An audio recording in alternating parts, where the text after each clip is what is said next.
All right, welcome to episode 18 of the Hypothetically Speaking podcast, where we put the hype in every hypothetical scenario. I am joined by Sam Moldenhauer and Luke Kinsey to talk about week one of the NFL. It's finally here. I believe we started this podcast just before the last draft. Now we're finally able to talk about some real football games that have actually happened instead of just a bunch of, for lack of another word to think of, hypotheticals. Yeah. All right, fellas, before we get into it, how are you doing? I'm doing great, man. Week one, it's officially in the books. I'm ready for week two. Fantasy football's back, NFL's back. I'm pumped. Yeah. Sam, I know you're a Falcons fan. Correct me if I'm wrong. Yeah. I've seen a lot of Falcons fans just I don't even know if like what level of Falcons fan they are, but just be like, man, same old Falcons. But I have to believe that you're actually kind of happy that you guys lost the game, right? Yeah, I've been saying this since like last year, probably even before that, of we just need to commit to losing games. And I mean, it doesn't happen because they're real NFL players, and real NFL players don't like losing games. I mean, it's just not a thing. So Uh-oh. I think we lost Sam for a bit. We'll see if he comes back.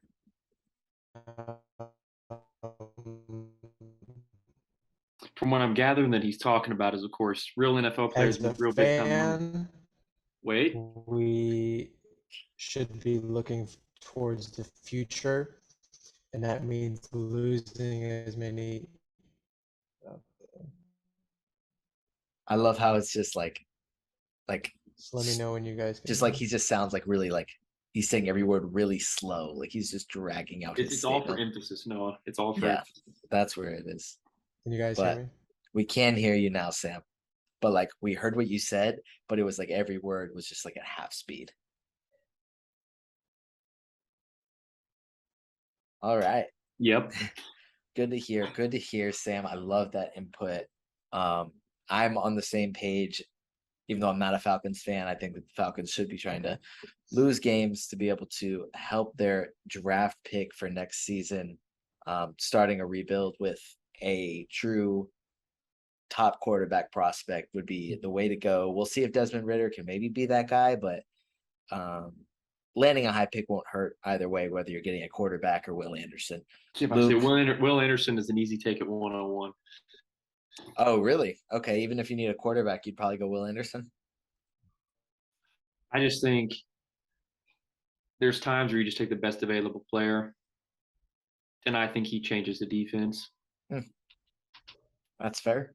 That's very fair. Luke, I talked to Dave Cannon, who's a Saints fan as well, as you know.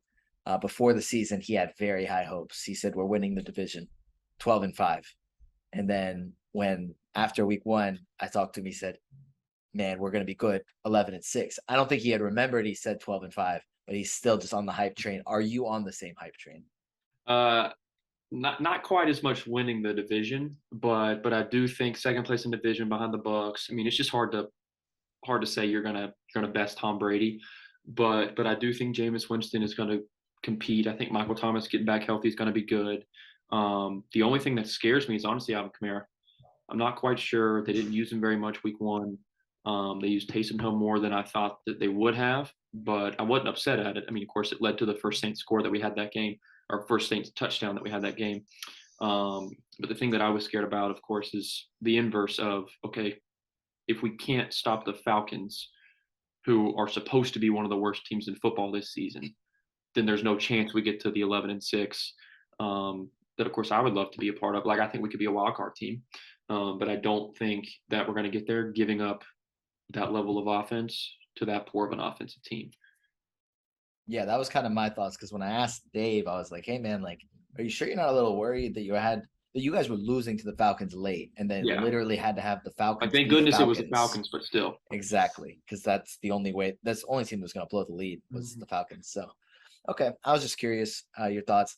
we'll talk about the Jets Ravens later, and I'll air out my grievances then. But first, Sam, I kind of want to hear just a little bit about how some of your fantasy teams did. I don't know if you're tanking in any of them. So I think you're actively trying to win games. So I do want to hear how week 1 went for you after a full off season of managing one league on a spreadsheet and then also participating in other leagues. Actually, my bad. Managing 2 leagues on a spreadsheet. Luke was nodding his head. I forgot you also do the entire UNG spreadsheet. Yeah. He's the commissioner deemed co-commissioner, but he's really the commissioner. He does all the work, and Jake is the pretty face. It's the other glory. Gotcha. Somebody's got to do work. But I won pretty much. I won every league that I care about. The main league that I care about, I won by like 1.5 points. Sweating that one. Yep, that was a Monday night finisher, so sweating that one, but got the dub all around. So which league was that? That was the UNG league. That was the UNG league. Okay. I was against Kason. Sorry, I haven't checked to see how you did in that 32-team league, but you won. Of course you did. Yeah. All right, cool. Luke, in case you were wondering, I'm actually I don't even know if I'm allowed to say that on the record. I'm exhausted. I shouldn't say that on the record. I'm exhausting my resources to build for the future in that league. Oh no. Retooling. They literally made Sam's summer like a living hell because somebody tanked last year. So I'm not gonna say that I'm actively doing that. But Luke, how did your fantasy leagues do this week? I went 4-1 across my 5 leagues. I had 4 dynasties and 1 2-man keeper. And I lost in one of the dynasty leagues, but no, that's a team where I know it's a rebuild. So the 4 leagues I won are either ones that I'm really confident in my team, or I even felt surprised to win. The one I lost was, again, the one that I knew that I was like, hey, Jalen Hurts is about the only talent I have on that team, and everybody else is just filler pieces until we can rebuild. And which league is that? Is that one I'm not in? Yeah, it should be one you're in. I believe it's the league. Oh, no, I'm not in that league. Is that the one you just left? Yeah. Too many leagues, man. Yeah. You know how it is. So I put up less than 100 points this week. It's not something I'm happy about, but it's something I expected. So it's okay. Yeah, man. No, it's not easy, but I get it. I lost a lot of my leagues, and I'm actively trying to lose a majority of them. But even the ones I was trying to win, I feel like I lost most of them, including the People's League, where I love my team, but I lost by 3 to Logan Bell because he had Russ and I had Javonte. Had Javonte not fumbled, I would have came incredible. More heartbreakingly close. This was just like 3 points. So like it's actually still heartbreakingly close, but. And I even had Justin Jefferson and Jamar Chase in that league. I think that's what hurts so much. But that's what hurts. I had a guy who was a first-time fantasy football player in that 2-man keeper league. Okay. And he's gotten really excited. He doesn't have cable, and so he's been listening to radio broadcasts for all the football games. Oh my gosh. Well, it came down to he had Russell Wilson and a little bit of a lead, and he was playing against the guy who had Jerry Jeudy, Tyler Lockett, and McManus. So it was 1 versus 3, but he had a little bit of a lead, and he ended up winning the matchup by 0.13 points because Brandon McManus missed the last second field goal. So he would have won if he would have made the field goal. Jeez. Or if they just wouldn't have kicked it. Or if they wouldn't have kicked it, or if Jerry Jeudy would have caught one of the passes that was targeted to him on that last drive. If they wouldn't have, we can talk about it later, but if they wouldn't have just had terrible clock management as a team, there's been lots of things that could have benefited him in winning that game. But he has since now purchased a paid subscription to YouTube TV because he said, I will not listen to that much pain over the radio ever again. That's very fair. No, I mean, definitely having a way to watch the game, especially after the poor showing that Crack Streams and Sports Surge showed on Sunday. It was just horrible. Couldn't get a stream anywhere. We're cracking down on it, man. But it wasn't worse than B-dubs, man. I drove to the Mall of Georgia to go to the B-dubs to watch the games and to try Sauce Sauce. Have y'all seen Sauce Sauce? No, I've never seen Sauce Sauce. Sauce Gardner got a a sponsorship from Oh, Buffalo Wild Wings. So they made sauce. It's like a smoky, spicy, sweet barbecue. I get there, ask if they have it. They say yes. I try and order it. They say we don't have it. So I didn't get to try sauce. Drove all the way over there. They were able to play 6 games on the TV on all their TVs because they're like, I guess, direct TV package or whatever they had. Didn't put the Jets Ravens up. I was mad, man. They did have red zone up for a while, so that was at least making up for a little bit, but it's not like they were throwing the Jets Ravens up on red zone. man. But we've talked about our fantasy teams. Let's kind of quickly recap week 1. Bills Rams. I didn't get to watch like every game of the entire weekend, but I definitely watched Bills Rams. Sam, I kind of want to hear your thoughts. Did you expect 31-10, or did you expect? I mean, I know you expected Josh Allen to do that well, but did you expect 31-10? You guys can hear me, right? Everything's good. Yep. Okay, Yes. cool. Yeah, I didn't expect that.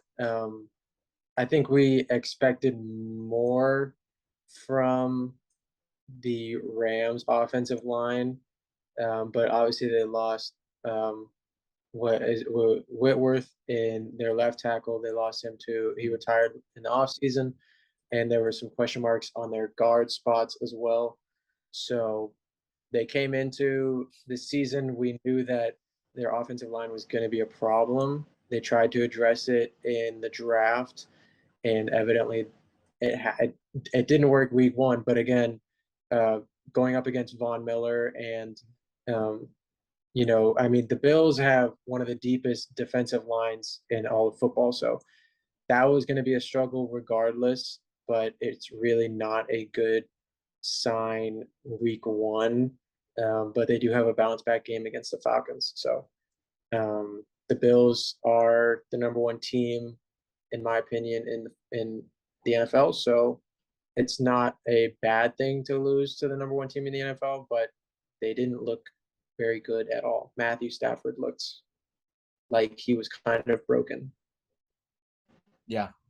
I mean, there's the concerns about his elbow all off season. Right before the game, there was reports came out said that no, he's all good. We dealt with it. Nothing to worry about. He didn't look good. But Luke, from a fantasy standpoint, Cooper Kupp still had 13 catches for 128 yards and a touchdown. He's gonna get his every week. And like it's gonna be between him and Justin Jefferson for wide receiver 1, right? Mm-hmm. Yeah, and really, I think it'll be Justin Jefferson just because of course, my thoughts are the same as yours. We saw the report come out saying, "Oh, hey, it's 100%. Like it's not really a problem at all. No need to worry about it. He's good to go." And then, of course, as we've also talked about, like the fruit of the labor was not there either, and we were all concerned. The offense doesn't look to be as high powered as it was, and so I really think just over time, the deterioration of that offense is really just going to allow Justin Jefferson to come up and be wide receiver 1. Mm-hmm. Now, by no means do I think Cooper Kupp's going to like put up any game this year where he has less than 6 receptions. I think he has at least 6 receptions in every single game unless he's like leaves the game due to injury. And I think he's like 6 for 65 is probably going to be the worst game he puts up all year. Yeah.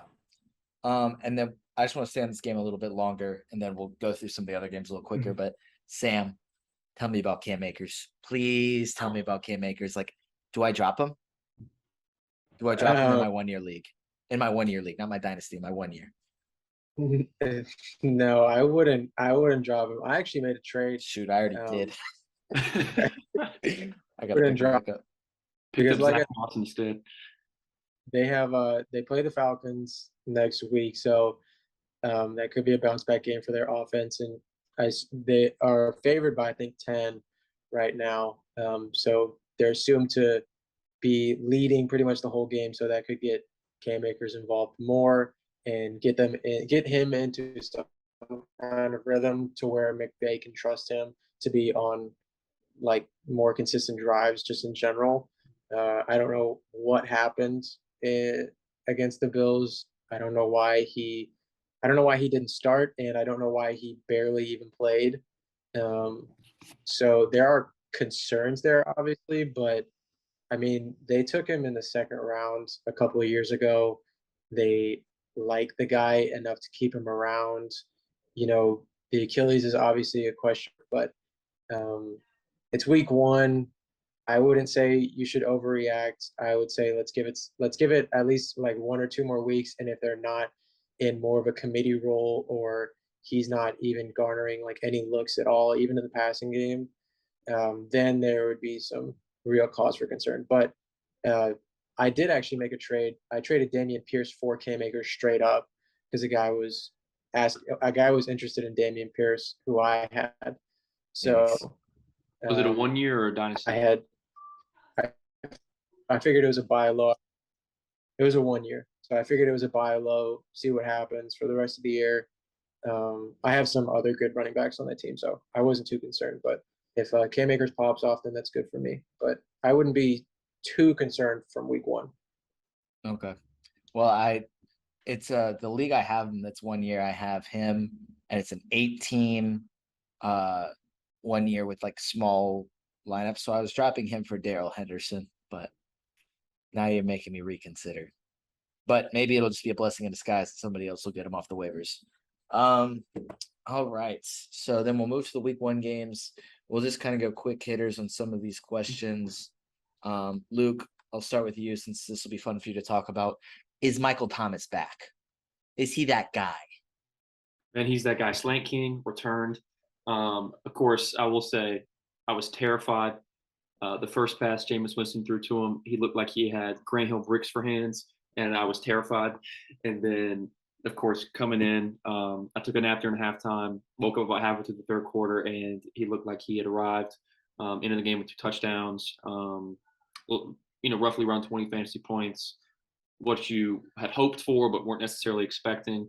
Hoping that it continues for week 2. All 3 of the Saints receivers looked good. So Michael Thomas, Olave, and Jarvis even catching a really big pass towards the end of the game to kind of help conceal the deal there. I'm hoping it continues for Michael Thomas. I'm a big fan, and that's really what I got to say about MT. Yeah, dude, he looked so good. All I had heard was he's slant boy, slant boy, slant boy for years. And I don't watch a ton of Saints games, but then watching the end of that game, like those were not slants. That dude's good. So Well, I think he's Logan, now got the ability to open it up some more just because he's got other fair. guys that can run different things. There's a big Yeah. difference in who you've had in Noodle the arm past. Drew Brees too. Yeah. Swear. Okay. Well, yeah. Yeah. So Logan Bell deceived me. I will blame him for that one. We'll have plenty of time to talk about the Lions this season. I'm sure we will. But Sam, is the Jalen Hurts AJ Brown stack the best in the league? No, but it's up there. Name a better stack. Josh Allen, Stephon Diggs. Okay. You did it. Okay. Okay. He's But so cool. Jalen Hurts obviously is known for running the ball. That's where he's going to get a lot of his production, mostly from in a fantasy perspective. And then AJ Brown is just that dude. Like he's going to eat pretty much no matter where he's going to, King. no matter. So, especially now with Dak being out, even though they say he's not going to be in the IR, but it's supposed to miss like 6 to 8 5 weeks. weeks. I don't know how that's going to work, but I already had them winning the division, but it would have been a close division, maybe like 1 or 2 games. But now with Dak being hurt, I mean, Cowboys are SOL. I know you asked about the Lions and the Eagles, but now the Cowboys rant. But yeah, they're SOL. I think the Eagles are going to win this division pretty much. It should be.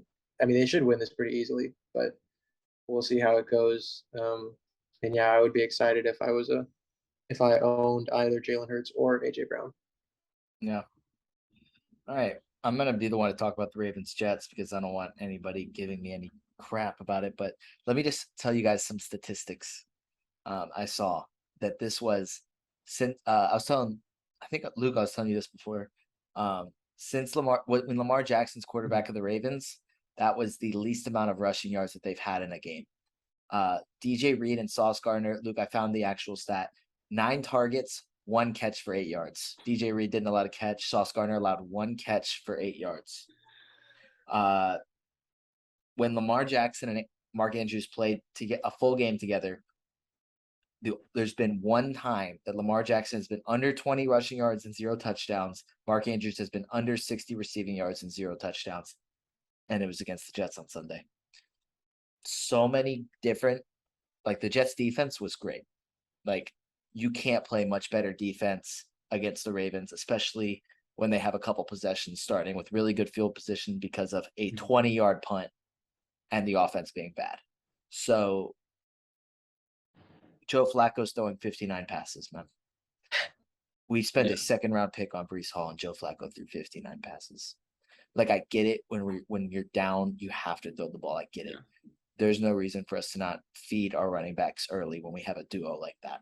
Well, Michael Carter had a pretty good game too. He did. For the most part, right? 10 carries for 60 yards. And which isn't terrible. It's not terrible. He should have had more than 10 carries if he's running the ball that well, in my opinion. And Breece Hall, I know he had the fumble, but it's like, I don't know. I'm expecting them to run the ball more next game. Couldn't be a worse start than James Cook. Who do they play next week? The Browns. That is true, Luke. Yeah, so hopefully Jacoby Brissett helps us out a little bit. But yeah, that's that on that, man. Like, it's after every offseason move we made that was like heading in the right direction. Obviously, it all fell apart with Mekhi Becton and Zach Wilson both being injured. But man, like, we're just a curse. It's got to give you encouragement though, for like at least the defense, because it's like, okay, yes, I understand it's a loss on the record. Yeah. But I mean, you had to enjoy, like, for once being able to be like, yes, like I am proud that that's the defense that I'm sitting here supporting. It's been, I believe, maybe I think the first year of Todd Bowles was the last time our defense was actually like good. Mm-hmm. So, and then before that, the Rex Ryan Jets, man, one of the best defenses of all time. But we will move on to some other historically good defenses. The 49ers and Bears played in an ugly, ugly, ugly rainy game. We'll just keep the rotation going. Luke, Trey Lance didn't show super well. 13 for 28, 164 yards and an interception. 13 carries, 54 yards. Yeah, you expect that. Do you think Jimmy G is the starter within a few weeks, or do you think Trey Lance is the long-term QB here to stay? I would like to say no. I don't think Jimmy G comes back and starts, just because I was one of those who was big on the Trey Lance hype. So I don't know if this kid keeps up for future weeks. I like to blame it on the terrible weather. But then again, if you play that bad, I don't see a scenario where you start more than 3 weeks, especially if they keep losing. Now, if they win and it's just one of those ugly games, okay, maybe. But if you start 0-3 with that kind of stat line, I think Jimmy G doesn't sit. I think he starts. Yeah. I mean, the team is built to win games. Like, they're not rebuilding right now. So I think you got Debo. I mean, yeah, Jimmy G has won games. So it's kind of hard to deny argue that. Yeah. But that was a pretty ugly game. I don't know if you guys saw Justin Fields slide in the rain after a touchdown. That was really hype. It just made me so glad that I didn't sit there and watch the entirety of that game, just because I'm not a big fan. Like, I had Darnell Mooney on a dynasty league, and I happily sat him. It's just, there's not a lot of excitement on the Bears roster, and I'm not quite sure what their season's going to look like. I didn't think they'd win. Of course, I don't think anybody did. I felt like the 49ers were going to come in clutch and beat them by 2 scores, but I was wrong. Yeah. You know who this is great news for? Who's this great news for, Sam? The Falcons. How so, Sam? The Bears were supposed to be another team that was challenging for that number 1 overall pick. But now at they least have the Falcons currently have a 1-game lead on the first round pick. Uh-oh. I didn't hear a word Sam just said. Oh, no. He has a pretty smile, though. Can you hear me? Yeah. Say it again. That now they have a win and the Falcons do not. So that is excellent math there, Sam. But I want to ask you about the overtime thriller between Pittsburgh and Cincinnati. I don't even care about Cincinnati. We know that they're gonna like still be an excellent fantasy producer. Like, everybody there is gonna get points. But who are you picking up? Or actually, excuse me, I guess Najee Harris is probably still gonna play next week. But Who? Oh shoot, that kind of ruins my question then. Jalen I was Warren gonna is the answer to the I was question. gonna ask who you were gonna pick up. Jalen Warren's the answer, though. Yeah, that's fair. Okay, I'll just ask it then. Are you concerned about the Bengals at all after Joe Burrow threw 4 picks? No, I'm not concerned. I mean, I think this is another situation of I think a lot of these teams went through of just not playing in the preseason, the starters not playing in the preseason, that is, and coming and looking just objectively bad. We saw it from a lot of teams in the NFL. I think it's a big reason why the Broncos lost on Monday night, which we'll get to. But I mean, Joe Burrow did this to an extent last year, and even his rookie, he starts off kind of slow. Just processing speed, I don't know, or just getting into the groove of the NFL season. But I'm not too concerned because they're still, in my opinion, I think they're the best team in that division. So they're still a playoff team. Yeah, 100%. The Dolphins beat the Patriots 20-7. I'm just gonna. There's no question for me to answer or analysis for me to give. The Patriots are What are your bad. thoughts on Jalen Waddle's touchdown celebration? Dude, I didn't see it. I don't care. The Patriots are bad. What did he do? He got up. Hold on. Yeah, show us, please. And he waddled. Oh, okay. Yeah. I think he did that last year. Dude, I Yeah. love that. I heard that that's one of my favorite. on live television. I can't remember who said it, but they were like, "That's the second best touchdown celebration after the gritty." Yeah, I mean, honestly, because of the fact that he's the only one that can do it, I like it better. Yeah.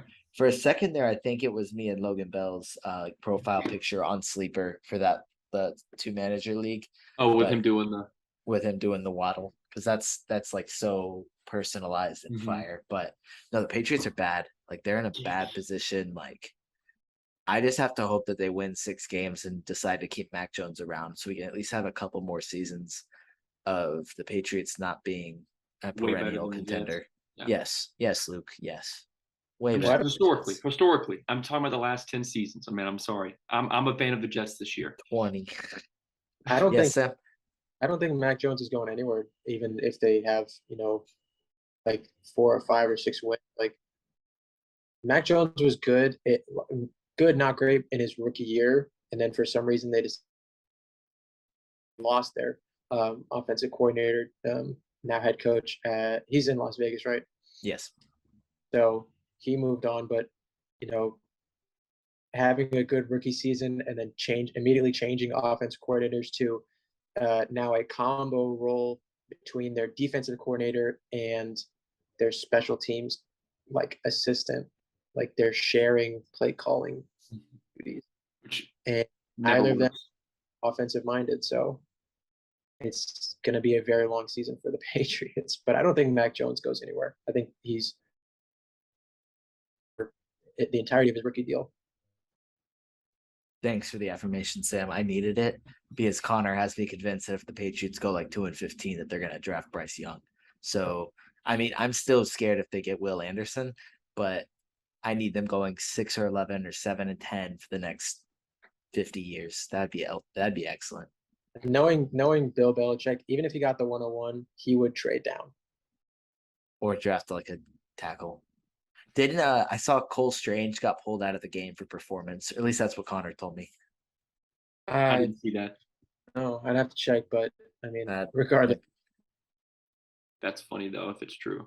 I really hope it's true. Luke, the Commanders, their first game is the Commanders. Yeah. Beat the Jaguars. Carson Wentz, 300 passing yards, 4 touchdowns. Do you want to talk about the Commanders or do you want to talk about the Jags? I'll give you the choice. I mean, I would love to talk about the Jags as a Trevor Lawrence owner. Then do it. Then do it. Tell me about the Jags. Should I be hype about the Jags this year? They're not I the don't want to worst be, team. but They're not the worst team in the NFL. They'll finish probably at or below 500 still, but they're not the laughing stock anymore. that's us. I will affirm the Commanders. They gave Antonio Gibson the ball way more than preseason I would have told you they would have. Carson Wentz played better than I thought he should have. But Trevor Lawrence kind of getting the ball around. I have a really good friend who's a Jaguars fan, and he told me his big take from the Jaguars of Week 1 is ETN will be good as long as you carefully hand him the ball rather than expecting him to hold on to it and catch it. So I think if you can do that and treat it like it's like it's a newborn baby, ETN's going to perform fine. Of course, you have to do that for him to perform fine. James Robinson put in a good game. I think the Jaguars are slowly beginning to become an actual football team. Yeah. I mean, I hope they never do. I hope they never do. I hope Trevor Lawrence never has success. I mean, you and that Not for division, your not for your I fantasy understand. not for your fantasy league, but it's Look, they can because lose every game as long as he gives me 2 touchdowns and 300 yards. I don't care. honestly, that would be ideal because everybody was saying when the Jets were 0-13 that season, oh, why do we even let the worst team get the number 1 pick? What did they do to earn it? Just because people were so scared of the Jets getting Trevor Lawrence. And then they won 2 games, got Zach Wilson, and now we're here. We're here. Sam, the revenge game. Baker Mayfield versus the Browns. He did not get it done. Man, there's I guess a good bit to unpack from this game. Maybe, maybe not. What do we think about these 2 teams moving forward after this Week 1 matchup? I think Baker is Baker. It was a sloppy game from him. The Panthers their identity is on their defense as of right now and over the past year or two, and at least last week it did not look good against Jacoby Brissett. But most of that damage was done from guys like Nick Chubb and Kareem Hunt. So the Browns, with Chubb and Hunt, have arguably the best backfield duo in the NFL. So they're a better coached team than the Panthers, and that is a pretty big reason why they won that game. Going forward, I think the Browns, if they can just tread water and stay close to 500 by the time Deshaun Watson comes back, they have a good chance of making the playoffs, even in a tough division. The Panthers, I think if they do the same, the NFC is very weak if they stay close to 500, and also somewhat of a weaker division. I know we have the Bucks, but any given week, the Saints Jameis could blow up. You never know. So I think both of these teams are borderline, depending on how the Browns go. Sean Watson comes back, and how quickly he gets into the flow of things. But it's going to be difficult to make the playoffs regardless with Baker Mayfield as your quarterback. Yeah, for sure. I'm off the Baker hype train. I don't think he should be allowed to do another interview after losing that game. And then downplaying it like, bro, we have 16 more games. When he made T-shirts for the game saying like it was supposed to be like, I guess like a boxing match or something, like set up like that, like one match, one big night, like his face after time expired was just pure pain. Yeah. He was going through it, man. It's like, it's nothing against Baker. Like, honestly, I wanted the Jets to draft Baker. Obviously, he won that draft. Mm-hmm. I love the attitude that he plays with. Like, I think I don't know. He fights for his team. In a limited fashion, I think I like it as a quarterback. Sometimes he just crosses the line a little bit of what's too much for me. But now that he's with the Panthers, beating out Sam Darnold. Actually, Sam was hurt, but he wasn't going to start anyway. Yeah. It's just like I'm just indifferent at this point. I'm also a big Mayfield owner.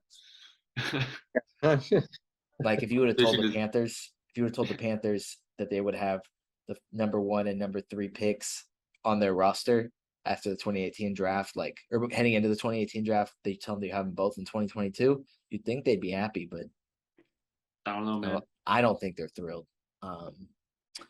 But we had the Colts and Texans. tie, which in a like I made like a survivor pick in a league and had the Colts winning because I said, "Oh, this is lock of the week." Like the Texans are Yeah. actively losing. Like the Colts are gonna win this game. They had to come back just to tie this game. No points in overtime, but still with it. Matt Ryan, 350 passing yards. Jonathan Taylor, 161 rushing yards. Michael Pittman had 9 catches, 121 yards, and a touchdown. That was okay. But that offense should still be very good. The Texans should still be one of the top picks, but it was just kind of a On paper, you're surprised that they tied. yeah, like it was Damian just, Pierce didn't play well. he didn't get as many touches as they made it That seem like he was said, gonna get, but I didn't. Let me see what his final line was, but Brandon Cooks was a guy that I was like in a lot of 1-year leagues was trying to get. Brandon Cooks is Because just consistently one of those guys who gets catches, scores occasionally, and has 80 yards. yeah, he is, and he's like very consistently just solid. But one of the guy, his I don't know how to pronounce the last name. His first name is DJ, but he was a Jets beat reporter last year. He's on the Texans beat now for ESPN, and so I just still follow him on Twitter, and he like has been tweeting about the Texans, obviously, just literally hyping up Brandon Cook. So I drafted him in a bunch of leagues simply because of him. Just saying like, oh, like the Texans gave it to pass the ball to Brandon Jerry Rice Cooks. That's what he's been comparing him to, is Jerry Rice. But That's to be bold. fair, he was playing against the Texans defense all training camp. So that definitely helps his production. Giants, Titans, Luke, is Saquon Barkley back? If he does it this week, yes. Do you buy the hype? Saquon, Do you buy the hype? I buy the hype.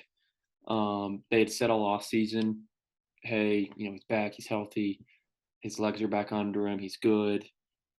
And then sure enough, week 1, he goes off and doesn't look like he's got pogo legs for legs, and it's like, okay, yeah, he can play football. Does that mean on the flip side, is Derrick Henry washed? I was just disappointed in the Titans as a whole. Derrick Henry's at that age. He's not going to be able to produce the way he has for year after year. I think this is the year that we finally see the slowdown. I was in a 1 year the 2-year keeper, or the 2-keeper league that I'm in. He went 103, and it was just a bad look. And that just solidified it for me after that game. Yeah. Well, I hope that he proves you wrong, because I have him in people's league and I need him to be good if I'm going to win a championship. Sam, Justin Jefferson is that guy. I think Dalvin Cook is there, but he is the Minnesota offense. But honestly, I'm not even going to ask you about that, just because we kind of know how that's going to go, especially with Michael Irvin picking Kirk Cousins to win MVP. And his bold take before the game was that Kirk Cousins was going to throw 8 passing touchdowns week 1. But Sam, are the Packers going to bounce back, or are they toast? Are they done? I think they bounce back, but I think it's going to be slower than people might like, or people might want to see. This offense was not good. Aaron Rodgers relying on 2 rookie wide receivers in Christian Watson and Romeo Doubs. Christian Watson, the first pass of the game, 75-yard bomb, and it literally just went right through his hands. I think we're going to see a lot of that because he had the highest drop percentage in this draft class that just came out. So I think we're going to see a lot of Aaron Rodgers grimaces and shaking his head. And what I'm most concerned about is the defense, though, because schematically, the defense just did not make sense this game. If some people have been on Twitter or watched the game, they saw Preston Smith, a linebacker, lined up against Justin Jefferson, because that's just how the defense was. And I just don't understand how that can be even acceptable. Like, you have to do something to notice that and like switch out of it or do something like adjust. But this was supposed to be on paper the best defense that Aaron Rodgers has ever had, and that was going to be a big reason why they were supposed to, make a playoff run and make it deep into the playoffs for some people. But I don't know. I mean, week one, the Vikings looked better than a lot of people expected, and the Packers defense looked worse than what people expected. So we'll have to see what the Packers do schematically on defense to change some of those looks because they have good players. They just got exposed. And I'll say this too. I just feel like nobody puts respect on Kirk Cousins' name. At this point, I'm here to say that that man is somehow just a really, really good quarterback. Yeah, I mean, I disagree with you, but I respect you for saying it. I mean, listen, he's hit Justin Jefferson, he's hit Stephon Diggs for years. Yeah, I mean, fair. It's a good point. I think he's an above average game manager. I'll give him that. Okay, I mean, what I'll give is him that. what is Tom Brady? An above average game manager with The greatest football player of all time, Luke. The greatest football player of all time. Okay, but then okay, same argument, but like a real player. And this hurts me to say because on paper he's statistically the best quarterback of all time. But Drew Brees for the last like 3 or 4 years of his career was just a good game manager with a noodle arm. And I'm saying that out loud. Yeah. But that was Drew Brees at 38. This is Kirk Cousins' prime. Are you trying to make a comparison of Kirk Cousins to a deteriorating Drew Brees? Are you saying that if Kirk Cousins played for Drew Brees in the Super Bowl, they would have won? Not saying that like they didn't win, but you think the same result, like he would have beat Peyton Manning in that Super Bowl? No. Okay. I was just asking. Drew Brees is still Drew Brees. I'm just saying. Oh, okay. You're just saying Kirk Cousins is not bad. You're just begging us to put some respect on Kirk Cousins' name. I will consider it. Chiefs. Well, yeah. Okay. So Sam is not putting respect on Kirk Cousins' name. Is good. And I think I also heard him say that he lost respect for Luke with that comment. The Chiefs beat the Cardinals 44-21. Cardinals look bad. Honestly, I just want to talk about the Chiefs, man. I just want to talk about Patrick Mahomes because somehow in multiple people's like rankings or statistics, like Patrick Mahomes isn't top 10 in a statistic, or Patrick Mahomes isn't a top 5 quarterback, and it's just like, that's whack, dude. I'm sorry. Like you can make an argument, in my opinion, you can make an argument for Josh Allen being, definitely the best fantasy quarterback, one of the best arms. Justin Herbert, one of the best arms. Patrick Mahomes to me is the best quarterback in the league, and I'd say like basically since his MVP season, week 1. Like when he finally started taking off, like during that time, he's been like the best quarterback in the league. Maybe not like he does good that first week and all of a sudden, bang, best quarterback. But dude's been best quarterback in the league for a while. And it's really hard to like knock him down. But somehow people have done it just because, I mean, what has he made? I think the AFC Championship, was it 4 straight? Yeah, like, I don't know. We need to respect. He makes their team good, I think, too, after seeing Tyreek leave. Everyone was scared that he was going to fall off, and that might have been why he got majorly disrespected in those rankings. But he's what makes that team tick. Of course, he still has Kelsey. Yeah, I get it. He's got Juju. Doesn't suck. But, like, it's still Patrick Mahomes.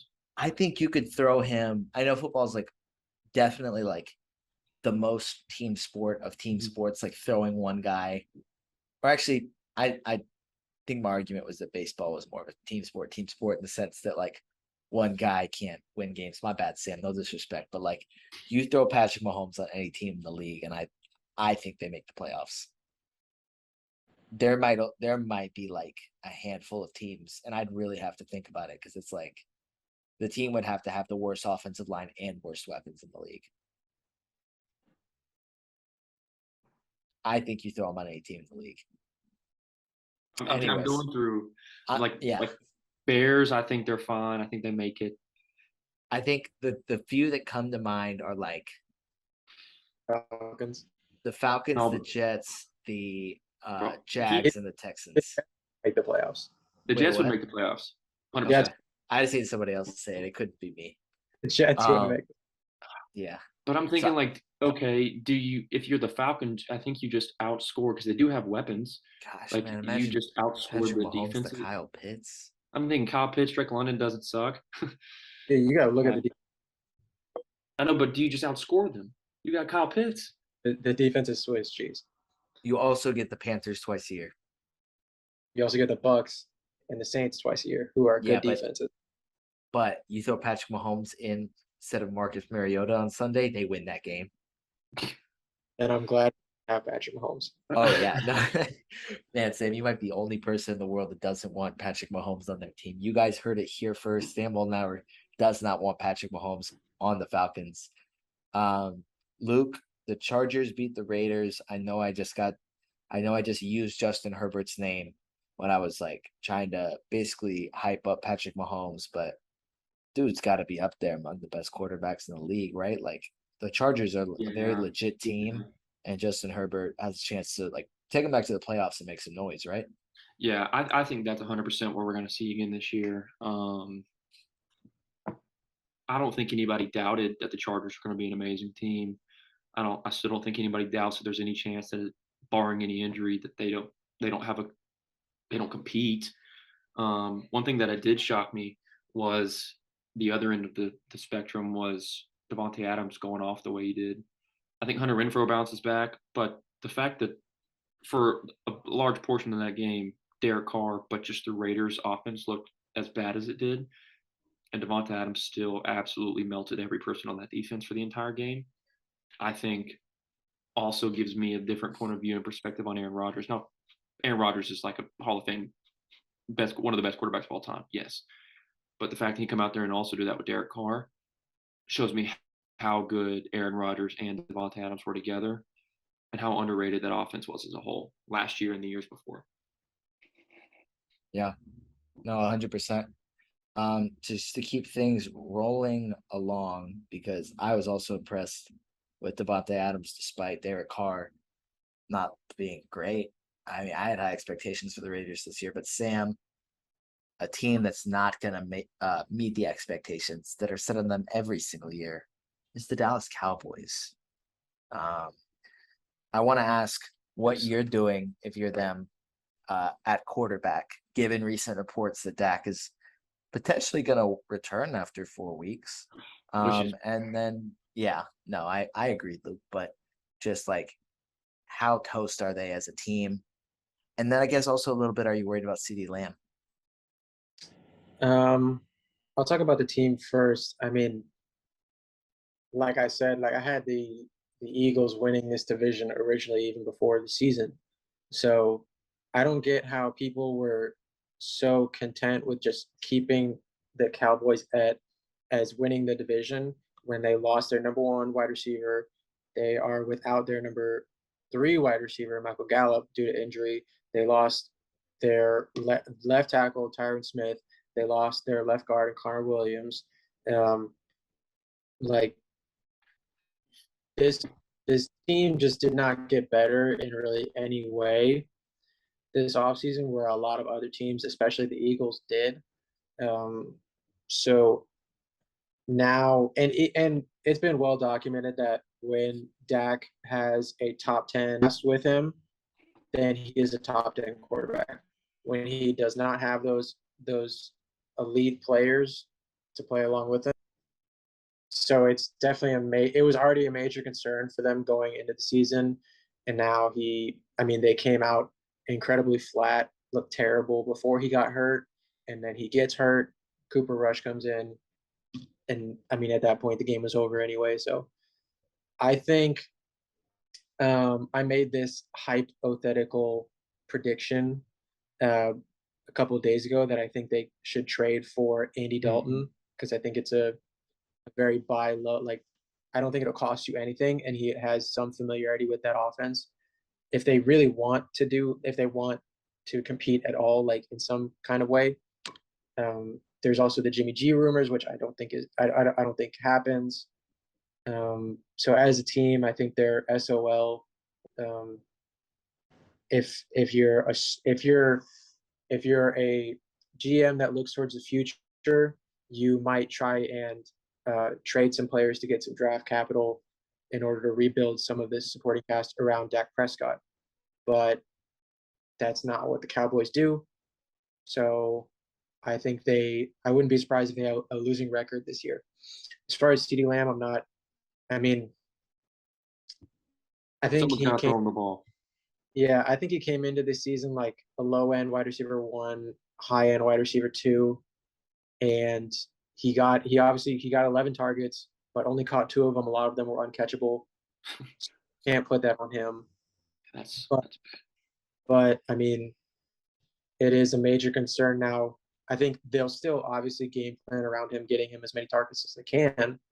So I'm not like overly concerned. I would still start him because you have to bet on him, but he's definitely moved down in the rankings. You can't expect some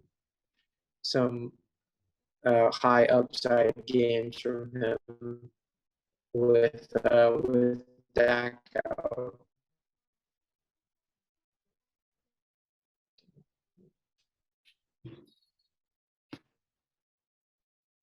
All right. Sam is back.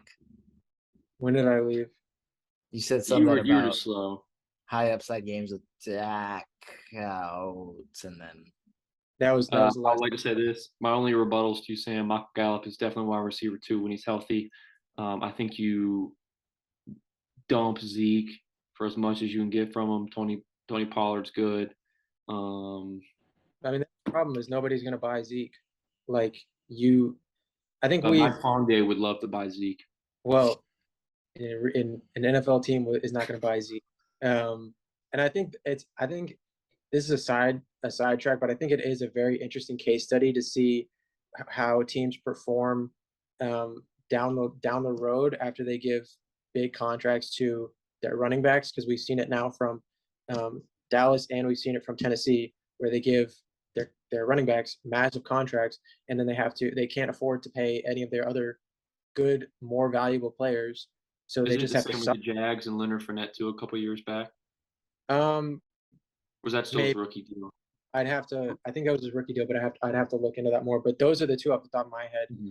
They pay their running back a massive amount of money, way too much money in my opinion, and then they suffer by having to trade away or just not be able to re-sign their good players. So, and then that makes the team suffer, and they're not as good as what they should be or what they could have been.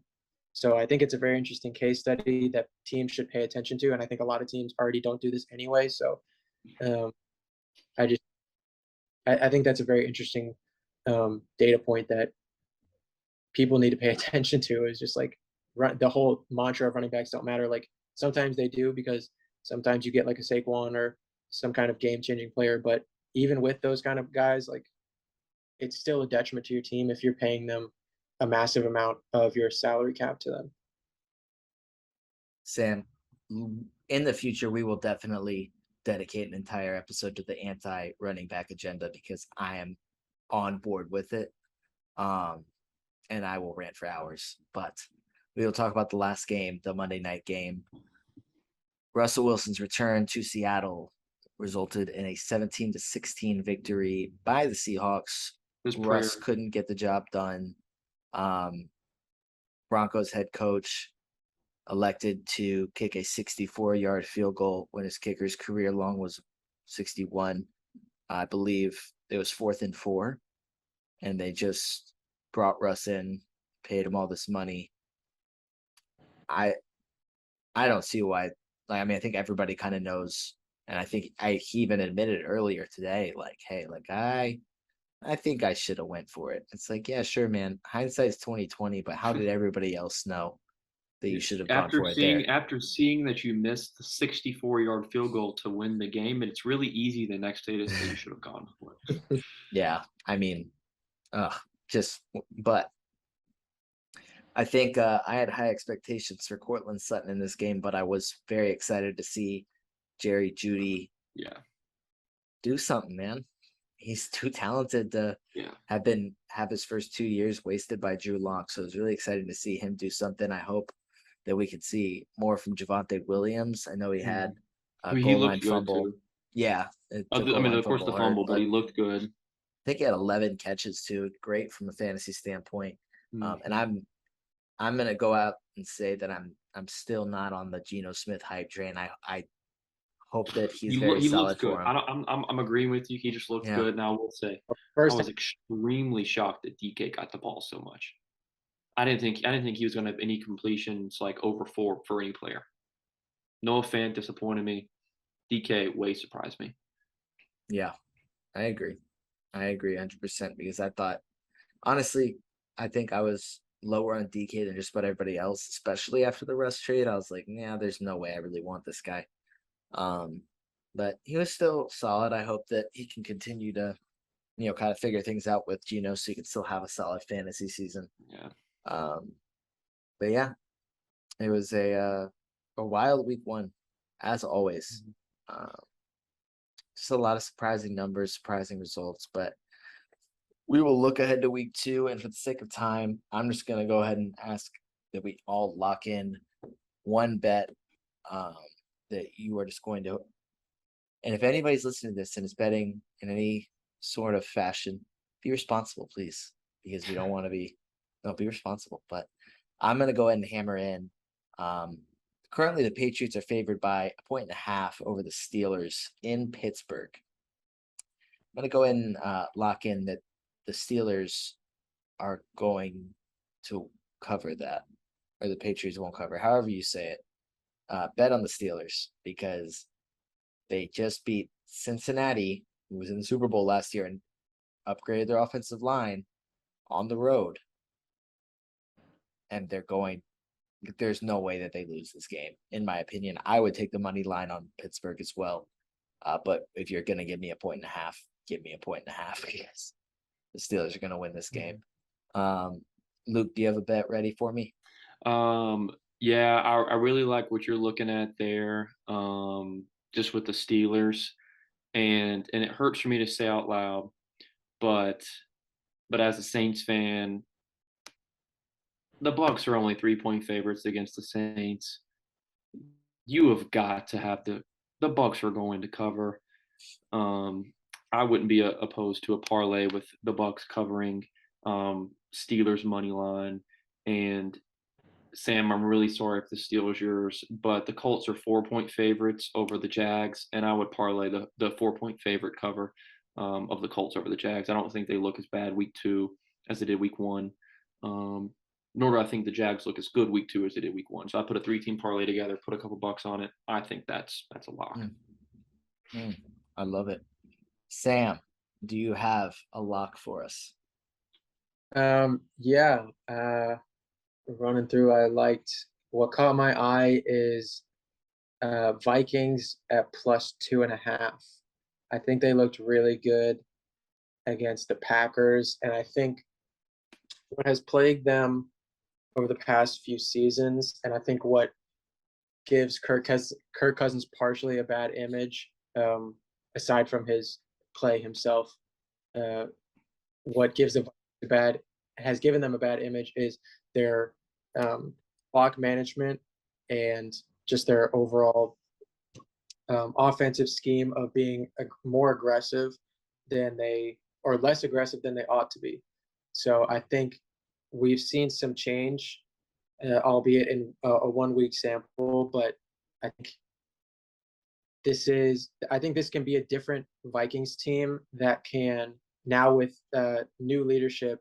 They have their new GM. I can never remember his name, but I know they have a new GM who's more of an analytics guy, and I think it's Kwesi. Is that his? I couldn't tell you. Quasi.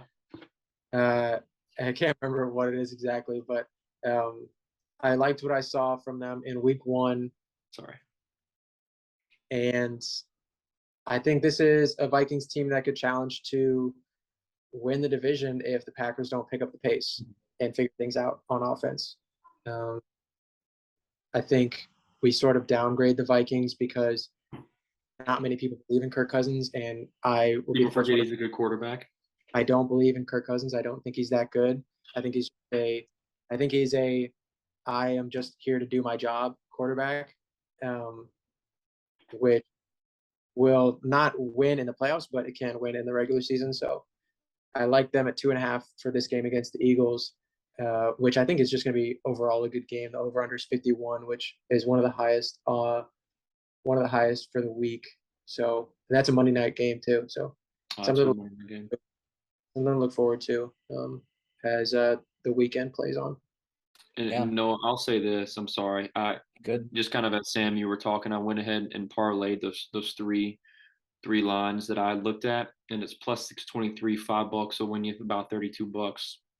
I mean that's a dinner out. That's a meal at a nice steakhouse. I love it. Have a tank of gas. I personally love it. Well, that is going to do it for episode 18 of the Hypothetically Speaking podcast. Go ahead and lock in those bets for us, because we're going to make you some freaking money. But we are not going to do. Sam, you cut out at the wrong time. We don't condone betting. But we are not. Cut off out again. Bet responsibly. That's all I'm going to say. But that's going to do it. Thank you all for listening. And Bellas, thank you all for joining me.